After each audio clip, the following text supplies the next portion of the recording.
సరే అండి, ఇలా ఉప్పు ఇవన్నీ కలిపేసుకున్నాం కదండి. ఇప్పుడు వాటర్ పోసుకొని ఇందులో కొంచెం గోరువెచ్చని వాటర్ పోయాలండి.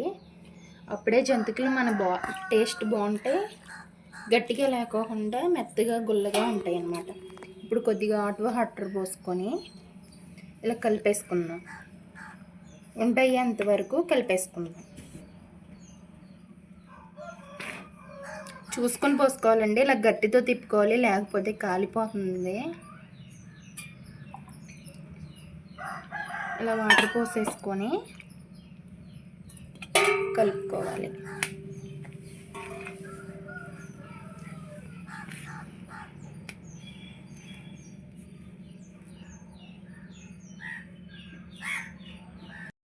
కలిపేసుకున్నాం కదండి. ఇలా హాట్ వాటర్ పోసుకున్న తర్వాత ఇలా ముద్దలాగా కలుపుకోవాలన్నమాట.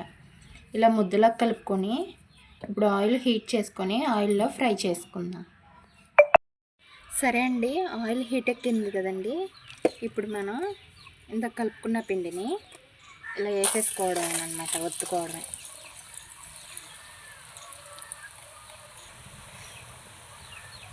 ఇలాగా మొత్తం ఒత్తేసుకోవాలన్నమాట.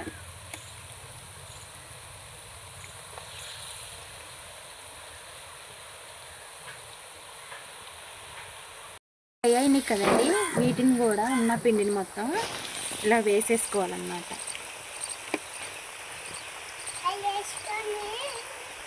మూకిడికి ఎన్ని పడతాయో అన్ని చూసుకొని వేసేసుకోవడం అన్నమాట.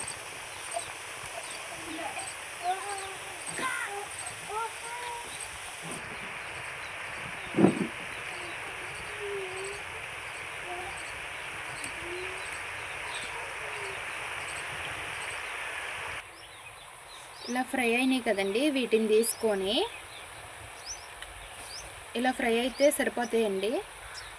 తీసేసుకుందాం. ఇప్పుడు మనం ఇలా చిల్లులు ఉన్న దాంట్లోకి పెట్టుకుంటే ఇందులో ఆయిల్ ఉంటే ఇలా గిన్నెలోకి వచ్చేస్తుందండి.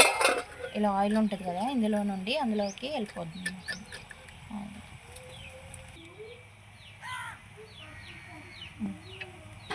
సరే అండి, అయిపోయినాయి కదా. ఇలా ఫ్రై అయిన తర్వాత ఇలా తీసుకున్న తర్వాత ఓ బేషన్లోకి చేసి ఇంకొండి చూడండి. టేస్ట్ మట్టికి చాలా బాగుంటాయండి. వాళ్ళ క్రిస్పీగా బాగా వచ్చినాయి జంతికలు మట్టికి. ఒకసారి మీకోసం విరిసి చూపిస్తాను, చూసేయండి. బాగా గుల్లగా ఉంటాయండి జంతికలు కూడా, బాగా గుల్లగా ఉంటాయి. మరీ గట్టిగా లేకుండా గుల్లగా బాగుంటాయండి. నచ్చిన వాళ్ళు షేర్ కొత్త వాళ్ళు అయితే సబ్స్క్రైబ్ చేసుకొని లైక్ చేయండి ఫ్రెండ్స్. ఈ వీడియో నచ్చినట్లయితే లైక్ చేయండి ఫ్రెండ్స్. జంతికలు ఇంతేనండి.